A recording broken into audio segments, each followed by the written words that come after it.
All right, so I'd like to take this opportunity to welcome all of you to this masterclass that we have organized. My name is Barney. I'm from the discipline of Business Information Systems at the University of Sydney Business School. I'm an associate professor there.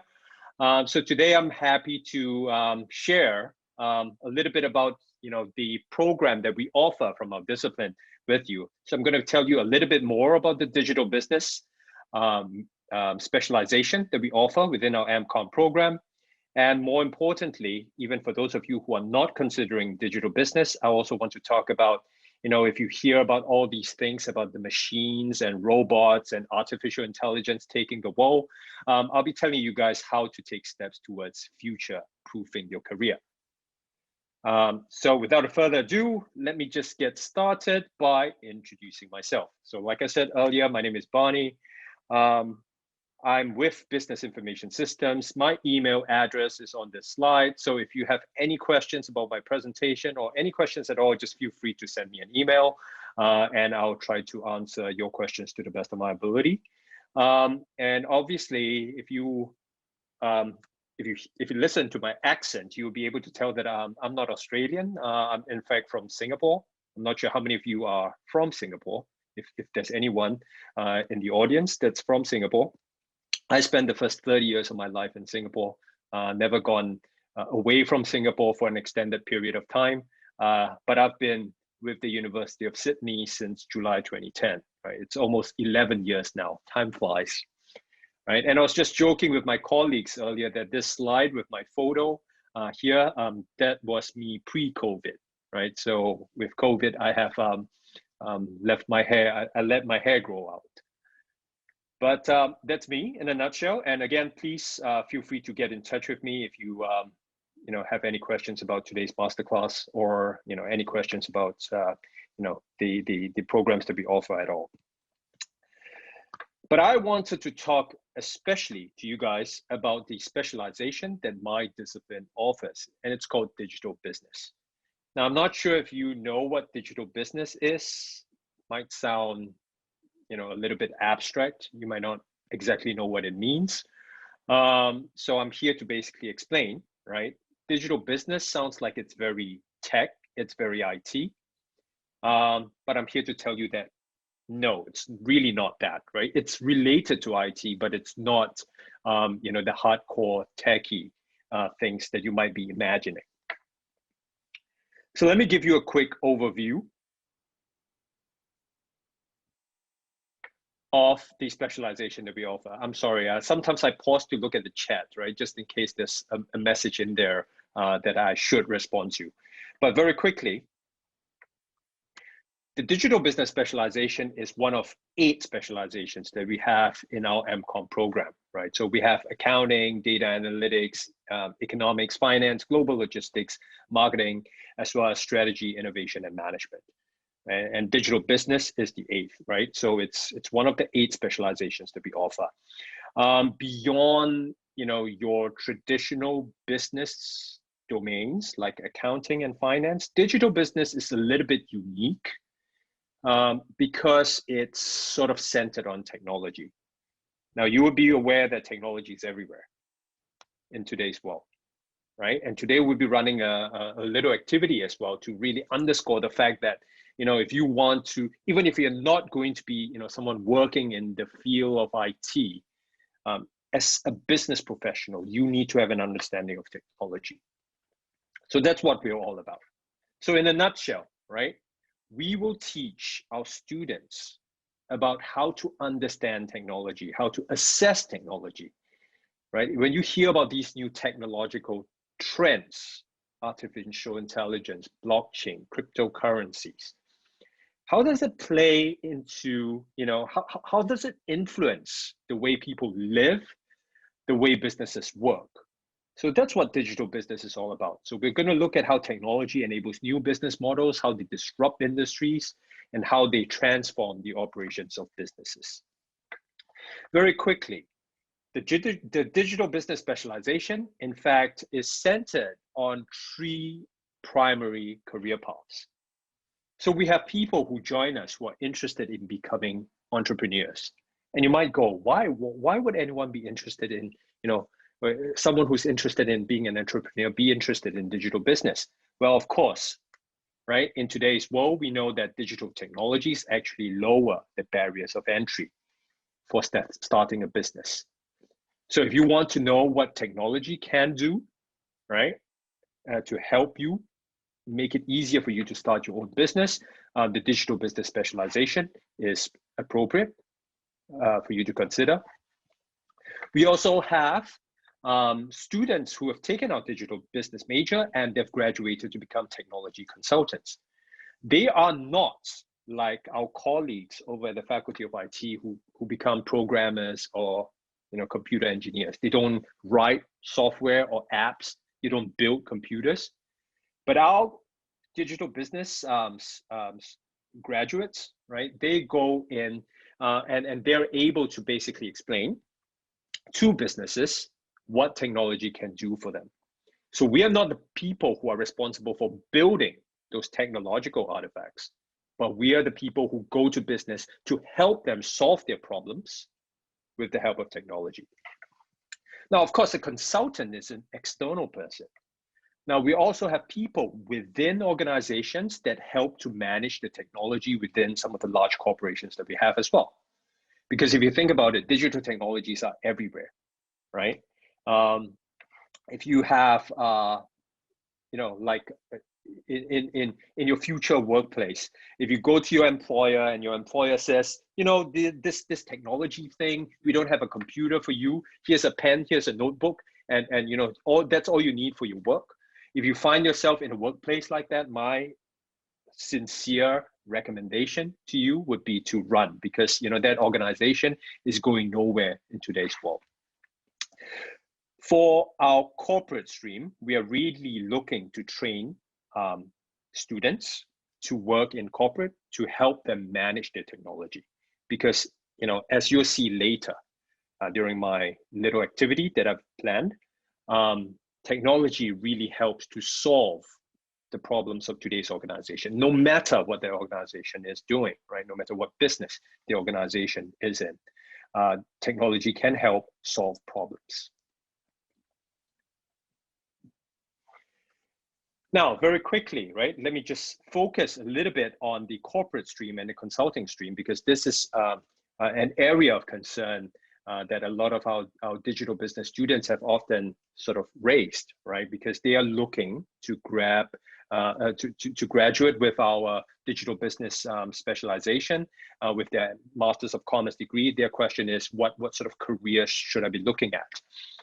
So within our digital business, corporate and consulting streams, right? A lot of our students become enterprise architects. Some of them become business analysts. Some of them become IT auditors, right? With enterprise architects, they're looking at the infrastructural elements of an organization's IT systems. With a business analysts are like internal consultants, right? So a large corporate, like for example, a bank, a supermarket, they'll hire you and they'll say, come and look at what we do and tell us how to make our operations better, more efficient and more effective. So we have business analysts and consultants, right? A consultant is like an external. You're hired by a consulting firm like Accenture, one of the big 4 professional services firms, or one of the management consulting firms, right? They are external people that companies would bring into their organization to help them improve. A business analyst, on the other hand, is like an internal consultant. And if you think about the nature of large corporates today and the fact that all of them have extensively used information technology to support what they've been doing to date, essentially this also means that any corporation in this world will have need for business analysts. And as a business analyst, again, right, it's our job to go to all the different departments, again, as sort of an external person, because you're not in that department, but you're trying to tell that department how to improve. Some of our students also graduate to become IS or IT auditors, and that's if you have a interest, especially in auditing IT systems. You're not recommending them to your clients, you're trying to ensure that they're working as intended and they're secure. So some of our students also become IS and IT auditors as well. right? So the career prospects are listed in these slide, in this slide, right? So a lot of our students graduate especially into these 3 roles. So just in case you're interested in our digital business major, right, this is what our specialization looks like. So we have 2 compulsory units, a foundations unit, as well as the capstone unit, right? And depending on what stream you're interested in, if you're thinking, I think I want to be an entrepreneur or a consultant or someone who manages technology within an organization, right? You then take different combinations of units. Our suggestion is we've actually come up with 3 sort of pre-designed packages for you, right? Each package consists of 5 units, and really all you need to do to graduate as a digital business specialist at the end of your studies with our MCOM program is out of these 5 subjects, you pick 4. So you take the foundation, you pick 4 out of 5 of these, and you take our capstone unit. The capstone unit is something that we're just introducing. It's where we actually have a real world corporate come in and say, this is a project that I would like your help in solving. So we get our students, sort of broken up into project teams, and all through semester, they would be actually applying all the skills that they've learned all across their MCOM candidature to actually resolve that applied problem right at the end. So it's incredibly applied, and the sponsors that we get typically expect to use your work. So, it will have real implications, we hope. So this in a nutshell is what our digital business is, right? But of course, at this point, you might go, Barney, why are you telling me all of this? I'm not interested in digital business. I don't even know what you do. So my job today also, right, in the time that I have with you is I want to tell you or sort of give you an inkling of what we do. Okay, so now I'm going to get all of you guys to put on your consultants or business analysts hat. And let's imagine we are hired as a consultant. We're going to help people. Or maybe we're not a consultant, we're a business analyst working for a cinema. This is what our cinema looks like, right? This is our client today. You can see it looks very old, probably looks a bit backward technology-wise. Okay, but it's a very traditional cinema, maybe with years and years of history. But this is our client. Now, our job is to look at this client and help them improve, make their operations more efficient and more effective. Okay, that's what technology consultants do. That's what our digital business specialists do. So, right, the first thing we have to do as digital business specialists or consultants is, in fact, to draw a diagram that looks like this. Right, this is one of the first skills you'll pick up, studying the digital business specialization. So we draw a diagram that looks like this that basically documents the operations of our client. Okay, this is for the cinema. Right? If you look at what's happening, it's essentially the process of someone walking into the cinema, buying a ticket, and then walking into the cinema when it's time for the show. Okay, so let me very quickly, right, walk you through this diagram, because obviously, the notation that we use in this diagram will not be familiar to you. But let me explain to you what's happening in this diagram. Okay, so we have the customer walking in, right? The ticketing staff will ask the customer, so what movie do you want to watch? Now, depending on what the person say, we need to verify the age restriction, right? So are you asking to watch a Disney cartoon, or are you watching an R-rated movie, right? Now, depending on what you tell me, I will need to verify if there's an age restriction. And then I'll need you to give me your ID as well. Now, I'll need to look at your ID, look at the movie you've selected, and basically ask, have you passed this age verification, right? So if you don't pass the age verification, if you're a 10-year-old asking to watch a R-rated movie, then obviously I'm going to decline your request, and then the process ends.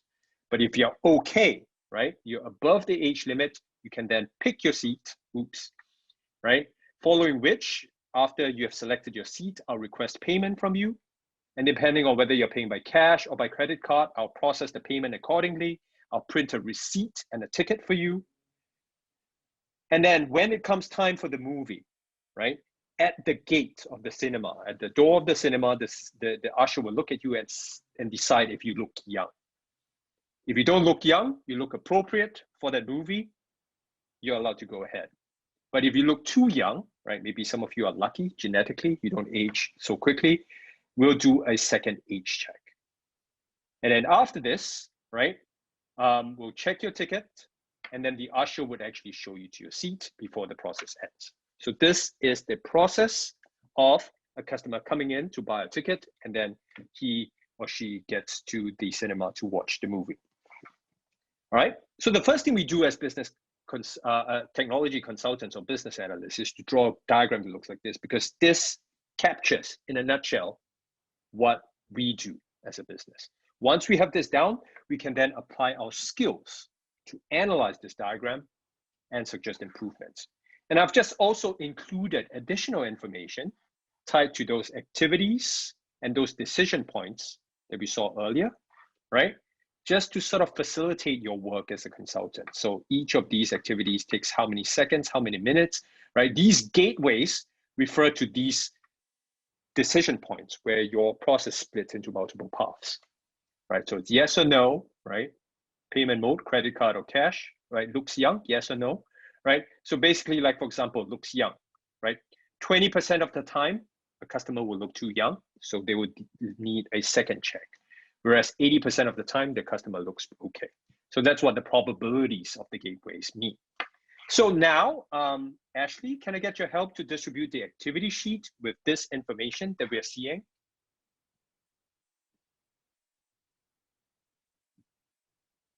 Okay, so with the activity sheet, right, I would like you guys to spend 10 minutes, okay, just analyzing this information that I've just presented to you. And I want you guys to come up with five improvements for improving this process. Imagine this cinema hired you and they said, please tell us how to make our operations better, more efficient, more effective, right? Could you analyze the information in front of you and come up with 5 suggestions? Let's take 10 minutes. And then after 10 minutes, we'll go through the answers.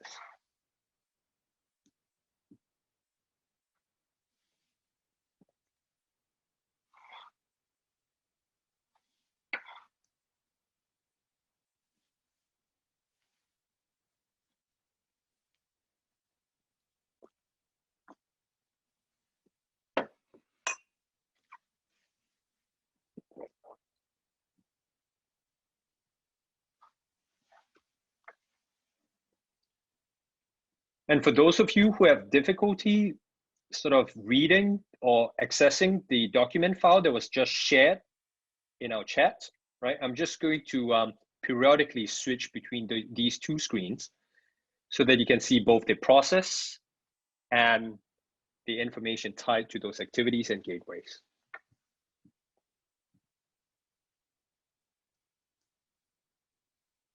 Yeah, and if you have any questions about this activity as well, right, feel free to ask that question in the Q&A. I know that there are already 2 questions in the Q&A. I will address those questions at the appropriate time.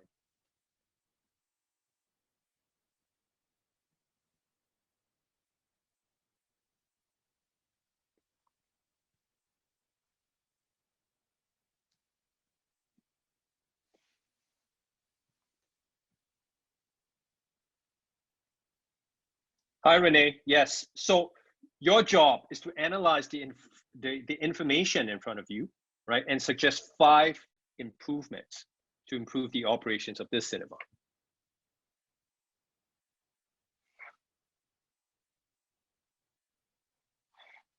Ayushman, there's no need to give your answers to me. Maybe when you're formally enrolled with the University of Sydney, you will submit your answers and I'll give you a grade. But right now, right, we're just doing this activity for fun because I'm trying to illustrate why the digital business specialization is important.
So I have someone anonymous asking the question, why did the customer not order movie tickets by app? It will reduce the process of, it'll basically make the ticket buying process more efficient. Well, that could be one of the recommendations that you put forward, right? Like I said, your client is a very traditional, very backward cinema, right? If you saw the picture earlier, it's not a modern cinema by any chance. So maybe, right, as a consultant, that is what you suggest. So that could be one of your recommendations. Okay, let's just take maybe just 3 more minutes, shall we? And then we'll run through the answers for this activity. And then I want to basically explain, how does this apply to the digital business specialization?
Well, someone that's good recommendations, but at least one of them, if I was to mark this as a graded assignment, one of them would not be acceptable. And I'll explain in just a bit. Oh, and by the way, right, this activity that you're seeing is an actual exam question that was, for one of our units. So what you're attempting right now is what a student would be attempting if they were formally enrolled. So yeah, take this very seriously, please.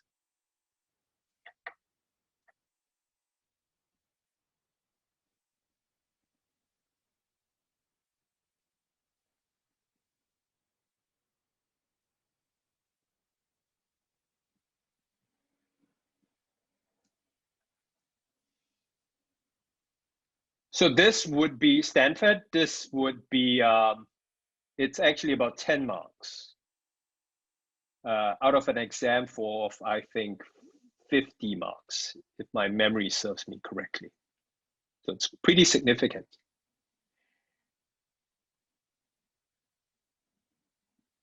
So someone said, I think we can eliminate the second user age verification. That's one of the most common answers I get.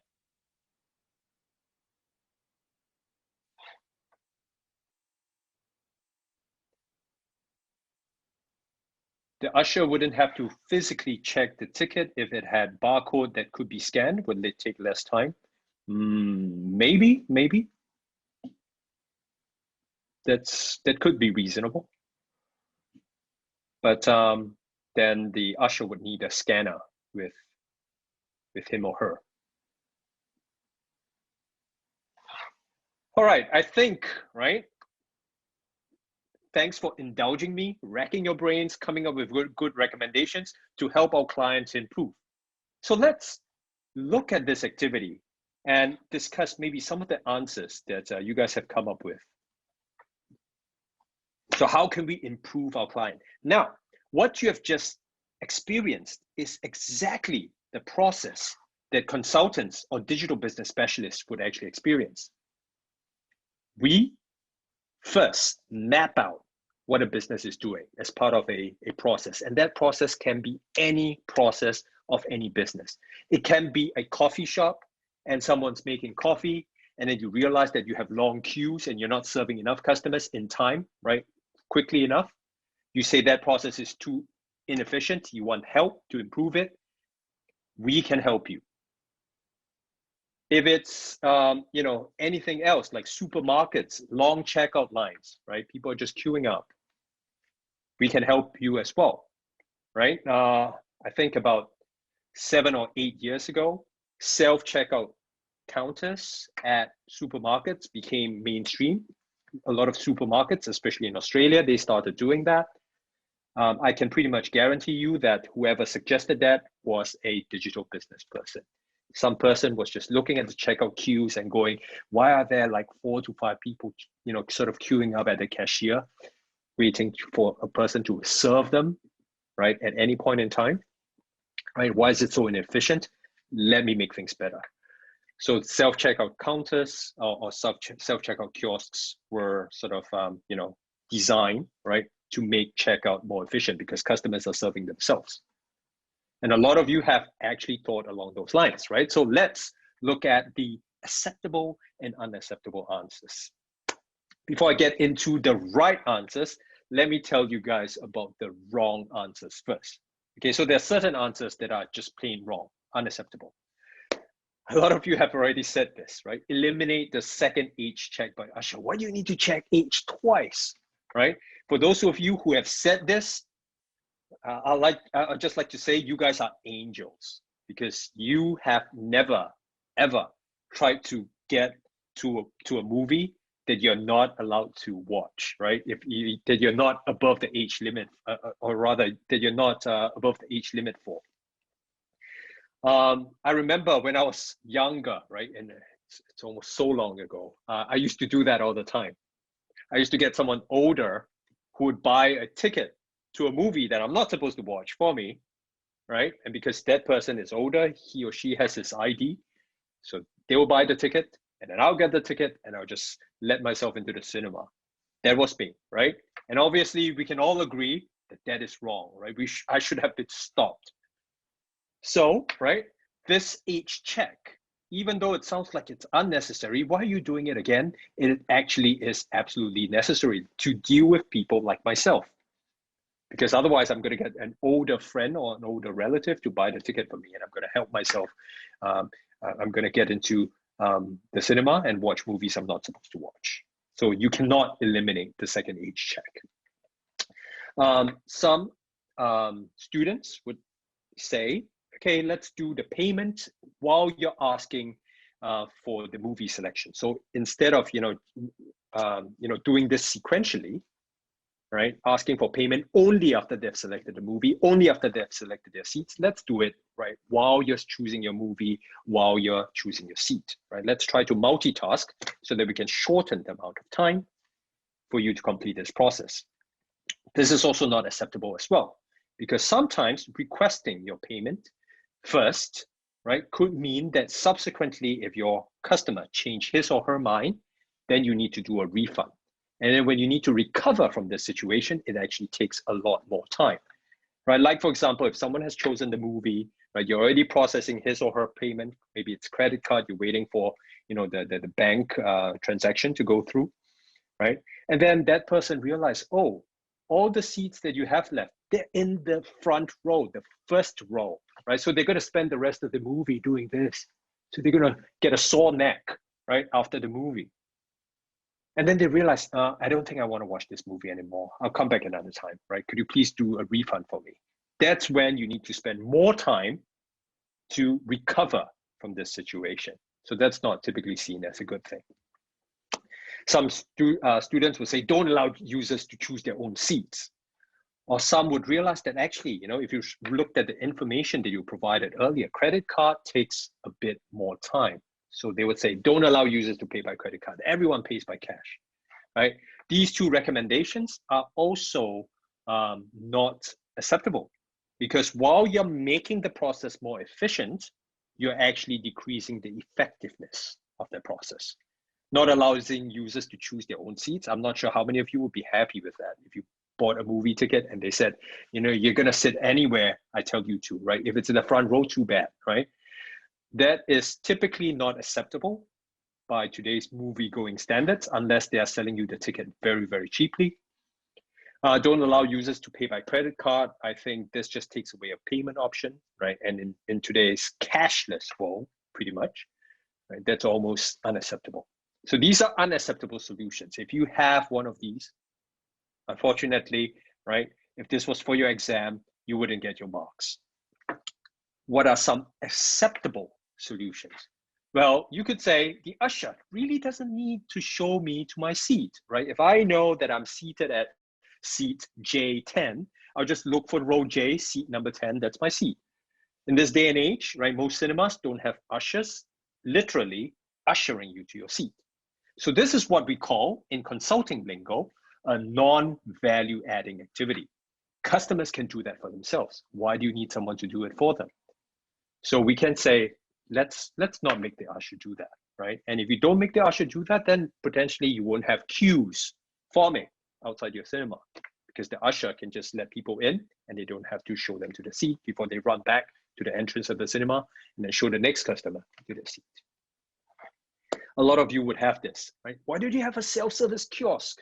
Why don't you have a web portal or have an app, right? A lot of you have said, well, why don't you just have an app for people to buy their own tickets? The ticket itself can be sent to the mobile phone. So you can have a web portal, you can have a self-service kiosk at the front of your cinema, right? To catch people who may not be so potentially technology savvy, or maybe they don't have a mobile phone or have access to computer, right? A self-service kiosk can cater to those folks. You can have a web portal or an app as well. These are absolutely acceptable solutions, right? And they do pretty much the same thing. They allow customers, again, to serve themselves without having someone serve them. Some of you would look at the information that you've been provided, and then you saw cash and credit card, 50%, 50%, right? So 50% of the time, people will pay by cash, 50% of the time, people will pay by credit card. And if you look at the information tied to processing cash payments and processing credit card payments, you realize that credit card payments are in fact a little bit more efficient. So if you wanted to incentivize credit card payments, right, you can say, okay, if you paid by credit card, we're going to give you a discount. So what this principle is if you have two paths in your process, one is more efficient than the other, you would want to make your customers choose the more efficient path more. So you can incentivize credit card payments by saying, if you pay by credit card, we're going to give you a discount. Alternatively, right, if you pay by cash, right, I could also say you need to pay a surcharge. Okay, that's just based on the information that's given. You could try to make one path, the more efficient path, more appealing to your customers. And of course, right, in this day and age, who needs physical tickets anymore? We can just send electronic tickets to our mobile phones, right? We can send you a QR code and you can scan a little gantry at the entrance of the cinema and let yourself in, right? So this is also a very common solution, right? And the principle behind this is what we call the electronization of outcomes. So if you have an outcome that you're creating as part of your business process, if we made it electronic, and we all know that electronic files are easy to distribute, it's easy to store, right? So this is typically seen as a more efficient way of doing things as well. Now, let's go back to what we've actually learned from this activity. You might go, okay, yeah, recommendations, coming up with recommendations. All these recommendations sound so intuitive, doesn't it? I mean, you know, I was able to come up with, you know, maybe 3, 4, or 5 correct recommendations that you talked about, Barney. So why do I need to study the digital business major? Now, one of the things that I wanted you guys to take away is the fact that a lot of you were able to come up with solutions like, why don't you have an app? Why don't you have a web portal to allow people to order their tickets online, right? The reason why you're able to come up with those suggestions is because you understand that those technologies are available and you understand what those technologies can actually do. So in order to come up with those ideas for improvement, you actually need to know that those technologies exist and what they can do for your client. And that's really what the digital business specialization is all about. Technologies are emerging all the time. right? Today is artificial intelligence, tomorrow is Internet of Things, the third day is blockchain, right? New technologies are coming out all the time. But as a digital business specialist, you're trained to analyze and assess technologies so that no matter what technologies emerge in the future, you'll be able to take those technologies and think about how you can make your clients' business processes better. Now, you might not even be a consultant. You might just be someone, you might be an accountant or financial analyst or whatever, right? But rather than just be a person who use IT, if you're equipped with what the digital business specialization can offer, what we teach, then basically, right, you will not just be a standard user of IT, but rather you'll be a value-adding employee who's able to say, you know, this thing that we're doing, I think if we use this technology like blockchain or facial recognition or artificial intelligence, I think we can make it more efficient. I don't even think we need to hire so many people, right? Let's use technology to make our work more efficient. That's what you'll be able to do if you are equipped with, you know, what we teach with the digital business specialization. And also, right, if you look up, you know, robots and machines taking over the world, you'll see a lot of news articles, right? You'll see like accounting jobs are supposedly under threat because accounting work is very routine, and therefore, you know, a lot of the work that accountants used to do may be in the future done by robots and machines. Or financial analysts, right? Even financial analysts, why do you need to hire 100 financial advisors if you're an investment company? I only need to hire one, the most brilliant one, and just map the way he or she thinks. I turn that into an algorithm. And then subsequently, whoever comes to my firm after that, right, I will assign a robo-advisor to serve this person. This robo-advisor would think like the brains of the person from which it's modeled with, right? So based on the algorithm, right, by modeling someone's brain and the way that he or she thinks, we're able to come up with the best sort of algorithm for analyzing financial investments. A lot of jobs are becoming unsafe because technology is really taking over the world. So to future-proof your career, I want all of you guys to think about how you can actually not be the person who's replaced by technology, but the person who actually controls it. And the way to control technology is if you have an appreciation of what technology can do for you, right? And you're able to assess new technologies as they emerge to get them to solve those problems for you. So you're the master of technology as opposed to the person who's being replaced. So, right, my final message is please do consider our digital business specialization. Okay, now, before I talk about the rest of our Masters of Commerce program and our master's degree, do you guys have any questions specifically about the activity that we just saw earlier? No? Okay. So I saw some questions in the Q&A. I'll get to those shortly towards the end. But let's talk about our Masters of Commerce program. I just want to give you an overview of what we have. So we have a variety of postgraduate programs on offer at the University of Sydney Business School, right? Our flagship programs are Master of Commerce and our Master of Commerce bracket extension. The difference is, I'll explain the difference in just a bit, right? But these are our sort of our general programs where you sort of sign up for these, and after that, you get to pick a major, right? Or a specialization, one of those 8 that we saw earlier. We also have slightly more technical or specialist postgraduate programs like a Masters of Human Resource Management and Industrial Relations, Masters of International Business, Masters of Logistics, and Masters of Professional Accounting. We also have certain postgraduate programs that are aimed at aspiring business leaders. So we have management, our MBA, as well as our Global Executive MBA. So all of these are postgraduate programs that we offer, right? And it really depends on what your career aspirations are when it comes to choosing between them. But very quickly, let me talk about, you know, the Masters of Commerce program, right? We are, why would you want to take this program with us? well, the aims of this program is will help you develop a global, responsible, and adaptable mindset. And really, this is one of our flagship master's program. It's immensely, our students who graduate from this program have been found to be immensely employable. And it actually caters, right, to students, not just with those with actual business backgrounds, but it actually caters to those without business backgrounds as well. And as I mentioned earlier, we have 8 specializations for you to choose from. And these 8 specializations are carefully curated, right? We have determined that these 8 are the most in demand.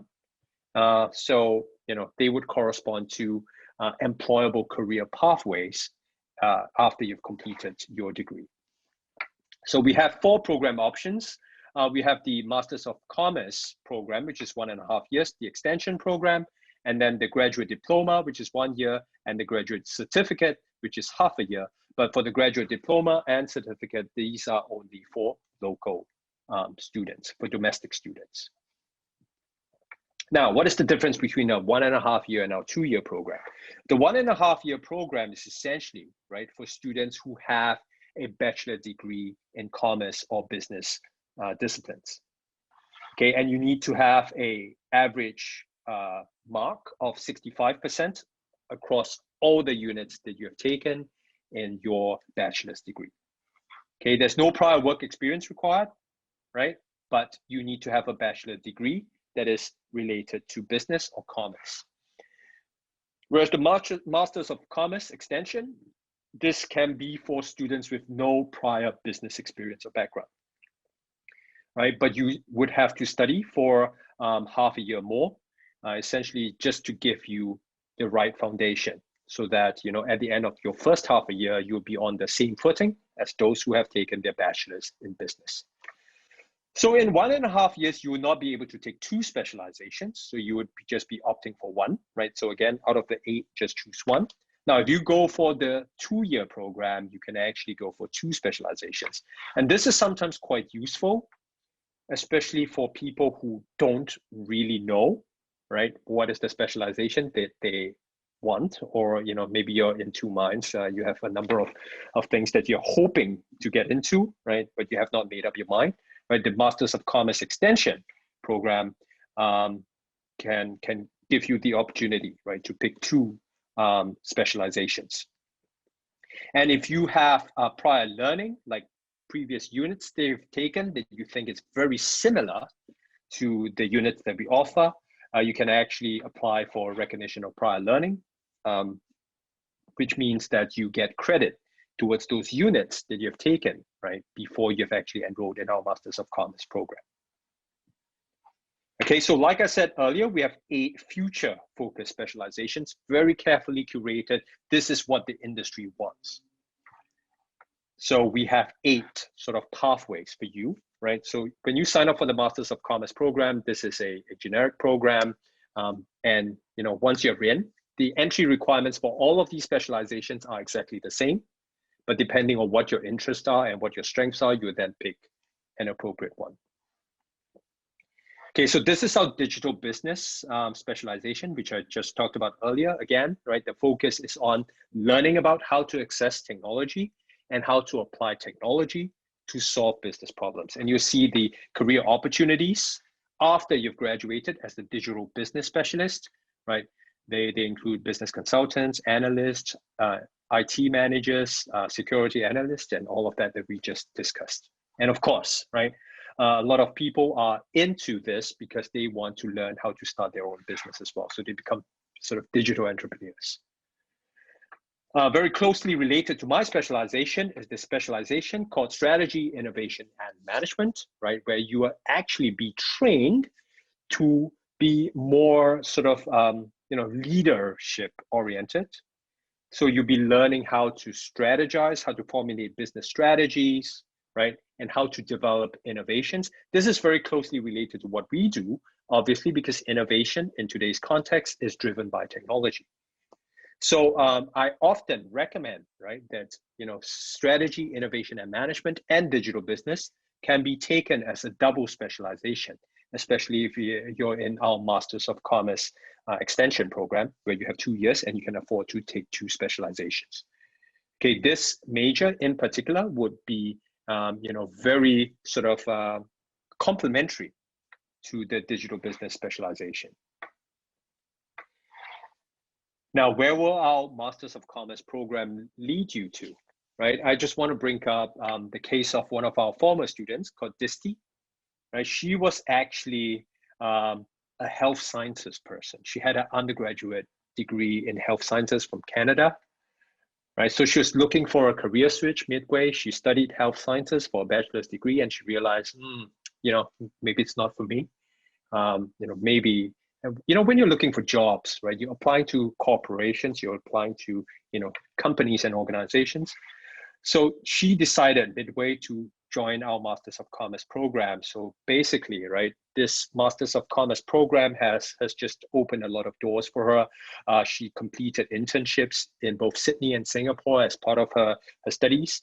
And she even, after she graduated, she actually participated in one of our incubation programs, right, where she was, basically proposing an idea for a startup, right? And she actually won. So she was given some resources, some funding from the University of Sydney to actually start her own business.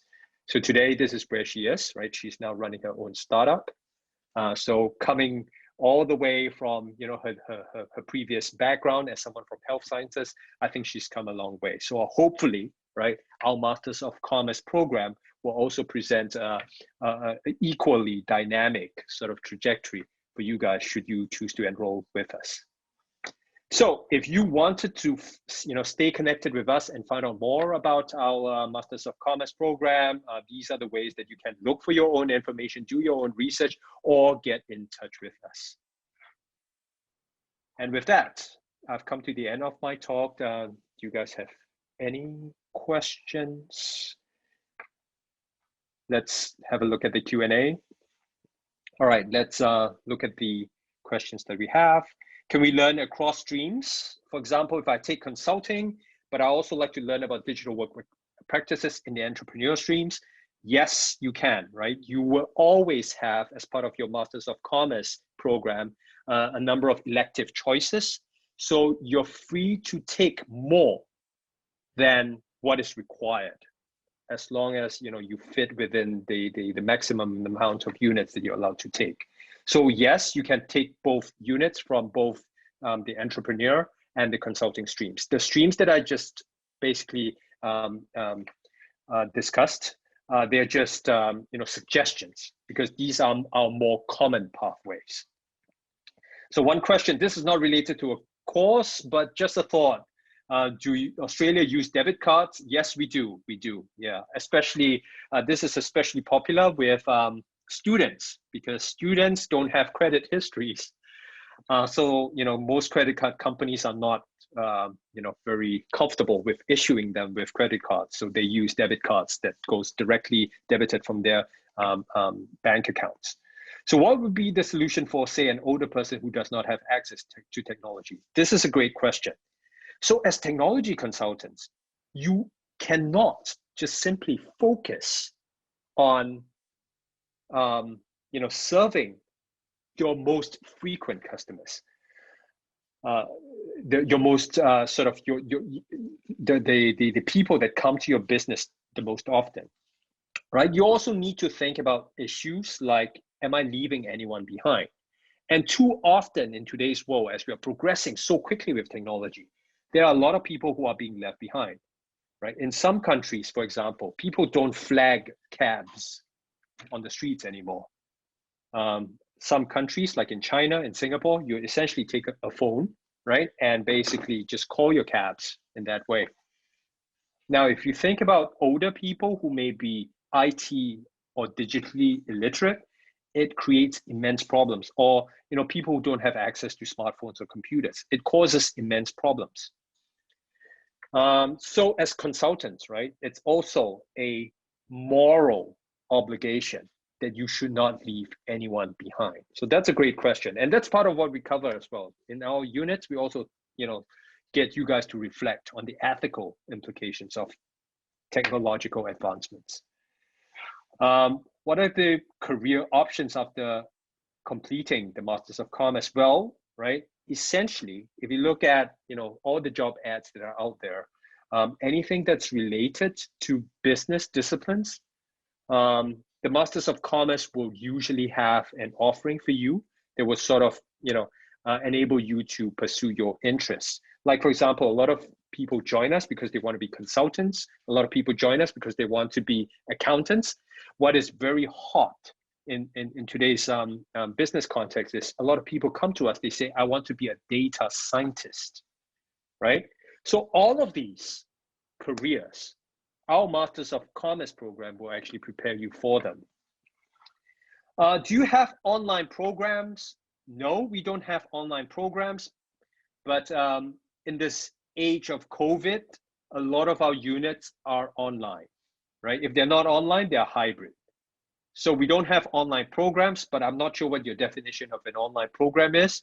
If your definition is, can I sit at home and attend lectures, then, you know, our classes are online. Okay. Does Barney, the Masters of Commerce? Yep.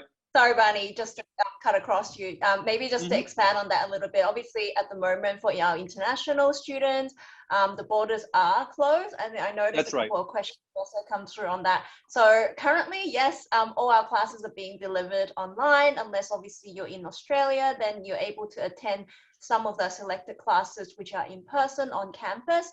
So I guess the short answer, and just to build on what Barney shared, the degree itself is not an online degree, but of course the delivery mode at the moment, given this COVID situation, is being delivered online, or if you're in person, then obviously hybrid. But then as soon as the borders reopen, which I'm sure we're all keenly looking forward to, but unfortunately at the university, we are obviously guided by the government. So we're not quite sure when, but when that happens, obviously the expectation for our international students will be to come back on campus and to come to Australia to attend the classes like pre-COVID in person. So hope that sort of answered the question a little bit in an expanded form. But back to you, Barney, if you want to keep going through some of the questions that are coming through. They're great questions, by the way. Yeah. Trust me when I say that I'm really, really looking forward to you know, going back to offline teaching.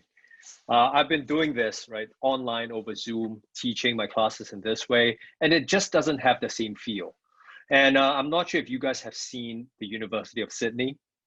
It's actually beautiful. It's one of the most beautiful campuses in the world. So, you know, if you sign up to our Masters of Commerce program, but you've never seen the University of Sydney, I think that will be a great shame. So hopefully, right, let's keep our fingers crossed that our borders will be reopened soon, because it's so important that you guys come and, you know, sort of experience what's like to be on campus. So the other questions, does the Masters of Commerce program offer internships? Yes, we do, right? So we have work integrated learning programs that you can sign up for, but I don't have too much details for them. But I'm not sure if Karen, you can answer this. Our will programs for Masters of Commerce? Yes, definitely. Yeah, so they're available. Kind of haven't. Yeah, we don't have enough time to go into the details at the moment for this session. Today's session was more to showcase the digital business, but definitely I'll drop a link into the chat on our industry placement program. That's available to all our students. It's not compulsory, but any students who qualify can build this into most of the degree, and definitely a Master of Commerce. So I'll drop that in the link in the chat box. Right. And I don't think I have time to go through all the questions. I have so many great questions, 26 questions, but I'll just, you know, very quickly jump into a number, right? So Yue Yi, you've talked about, is this specialization related to fintech? Yes, right. We are actively looking into developing fintech specific units as part of the digital business specialization. But even though we don't have fintech specific units right now, we actually already cover some elements of fintech across some of our units. So yes, it's related to fintech. Is there any difference between the Masters of Data Science versus the Masters of Commerce in Data Analytics for business? Yes, data science is more technical, it's more IT. Whereas data analytics is taking that knowledge and applying that to analyze the data that businesses generate. It's a bit like Amazon, right? When I buy product A, what is the chances that I'll buy product B or product C? What advertisements should I show you, right? What recommendations should I show you? All of that will stem from a knowledge of, how to analyze the data, right? Or how do I analyze customer behavior? People that look at, certain screens for 30 seconds and then they jump to a next screen. What does that sort of behavior tell me? Does it mean that my website is ugly? Does it not instill trust in my consumers? So those are things that we will talk about and emphasize on. So we are focusing on using data science to make businesses better. All right. So given that I can choose up to 2 specializations for the extension program, if I stay with 1 specialization, how would that work? Well, it just means that you have more electives to choose from. So you can choose from, other units that are offered across the university. So you don't have to, just pick those that are within the business school. I think you can choose electives from outside as well. Yeah, and I saw, sorry to cut across you, Barney. One of the common questions that has come through is, I saw a couple of times, is for students who do have business background, yes, you qualify for the 1.5 year, but if you do want the 2 specialization, definitely you can enroll yourself or apply for our Master of Commerce extension. So you have that choice because you do have business background. For students who don't have business background, they can only go for the 2-year option. In other words, the Master of Commerce extension. So definitely, if you qualify for the 1.5 year, don't worry. If you want to do, let's say, digital business as well as the strategy innovation, and you want to do 2 or maybe one of the other one like finance, definitely you can basically apply for the longer duration program. Yeah. And that's really my role here, to introduce to you, right, your complementary second major, because the digital business major or specialization basically works well, right, with any other specialization. You might be an accountant and you might be sort of concerned about potentially being replaced by a machine or robot in the future, because robots in the future will be doing your taxes, right? So then how do you become the person who actually controls the robot? That would be sort of the domain of a digital business specialist. So you can still be an accountant, but yet at the same time, right, you're also a digital business specialist. Is it possible to change your specialization? Yes, provided you're not too far into the program already. Right? What percentage of students study full-time in the evening? Well, a lot. So in fact, a lot of our master's level classes are actually conducted at around 6 to 9 p.m. Sydney time. This is to allow students who are working full-time to actually attend our classes. My bachelor's degree is unrelated to business, but I have experience as a corporate. Will I still be eligible for the Masters of Commerce program? Unfortunately, I think the answer is no. Yeah, we will still need some sort of bachelor's, and obviously you will qualify for the 2-year Master of Commerce extension. If you do really want to go for the 1.5 year, we can look at it on a case-by-case based on work experience, but it's usually unlikely because we do want students to have that business background, but definitely the 2-year option is still available to you. Right. And Philip asked, you provide live lectures in person and you have a on-demand version of the lecture. Yes, all of our lectures are recorded, so you can watch it on demand. But I always like to tell my students that the experience is not usually so good. Live lectures are like concerts. When you attend a concert, you feel the mood, right? You feel the atmosphere. You also feel the flow of the lecture a lot better.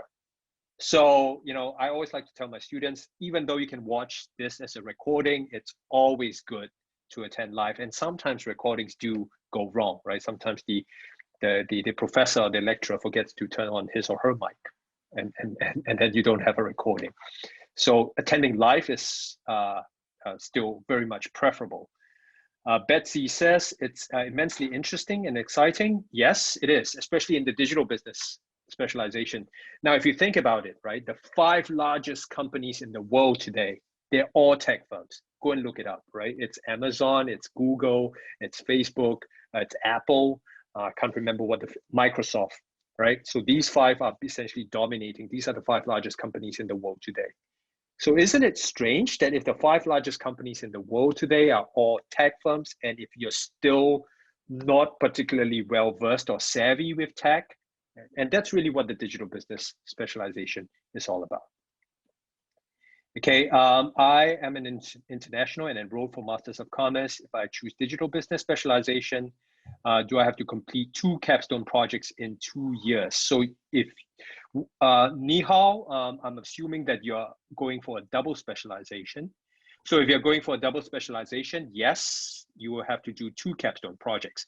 But some students actually do it in such a way that you know, they have 1 capstone at a 1.5-year mark and another capstone at the 2-year mark. So you can actually split those 2 projects across 2 different semesters. That is possible if you time, right, your units correctly, right? Just make sure that you plan what units to take quite carefully.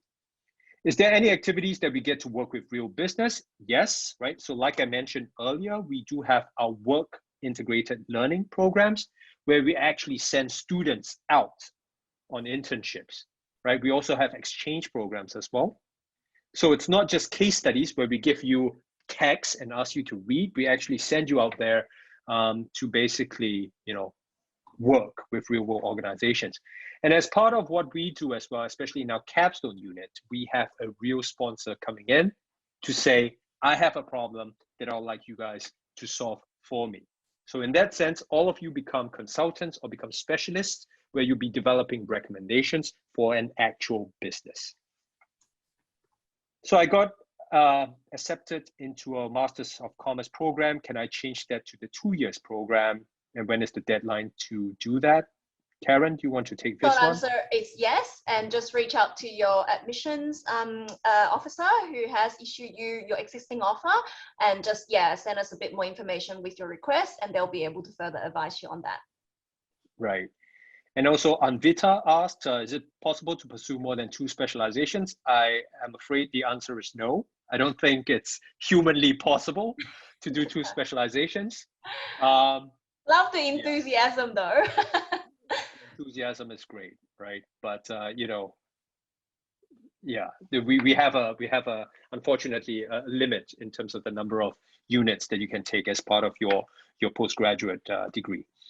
So what are the advantages and disadvantages of studying masters in data sciences after doing a bachelor's in management studies? Well, there are no disadvantages, I think, because they're quite different.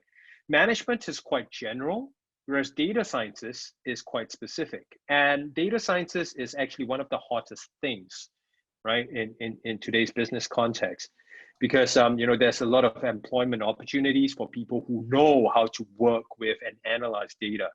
So if, in fact, if you do a Masters of Commerce specializing in data analytics, right, that's what we offer, you will be taught specialist skills that will help you, right, be able to analyze business data for your future employers. So what is the skill set you're generally looking for in the applicants for digital business? Well, really nothing, right? Because with digital business, we don't expect you to know anything. But with digital business, and what's good about digital business is it's not rocket science. It's not like data analytics where you have to be really good at math or programming. With digital business, right, it's a little bit like accounting in that regard, in that all you need to do is to just keep practicing the skills that we'll teach you, and eventually you become good at it, right? Like even in the example that we saw earlier, how am I able to come up with those recommendations to improve that cinema? Well, we have a number of principles that we always keep at the back of our minds. And as long as you keep practicing, these become internalized. So when you see any business, any process, right? If they tell you, please tell me how to improve this thing, right? You'll be able to, because of those principles that you've already internalized in your head. Barney, I'm just jumping in here because we are a little bit over time. I saw a couple of common questions. We do want to try and get through as many as possible. I saw a couple of common questions about research unit and dissertation. So I've just dropped a link in the chat box. Under the Master of Commerce, short answer is yes, there is a unit or a couple of units that you can do to pursue dissertation. Obviously, you will need to meet certain criteria, but do check out that link with more information. And then I think we might have to wrap up because some of the questions that are coming through are amazing, but we are out of time. But if you do want to keep in touch with us, sorry, Barney, you go. You guys have my email, right? I've showed it right at the start of this session. So it's barney.tan@sydney.edu.au, right? So just feel free to send me an email with your questions. Those questions that I'm not able to get to, right? Just feel free to drop me an email. If I'm not able to answer them because it's related to enrollment, I'll just forward them on to Karen, who will respond to you very quickly. Yep, and I'm just dropping my email in the chat box as well. So anyone who have a burning question that we weren't able to get to and want to stay in touch, apart from Barney's very generous offer to get in touch, feel free to drop me an email as well, and my team and I will do the best we can to help you out. So thank you everyone so much for a session. Thank you, Barney, for doing such a great job and for a very engaging and interesting talk. I think looking at the responses and the question that has come through, definitely it was well received and everyone was super engaged. And I think that little exercise that you did was also very, very interesting and insightful for our students. So thank you so much for giving up your time to deliver tonight's masterclass, and thank you for the students who I think most of them stayed through. We still have about 70 people online, so very, very engaging. Thank you everyone, and I do hope to welcome you guys into my class for real, right, in the future. So please consider our program.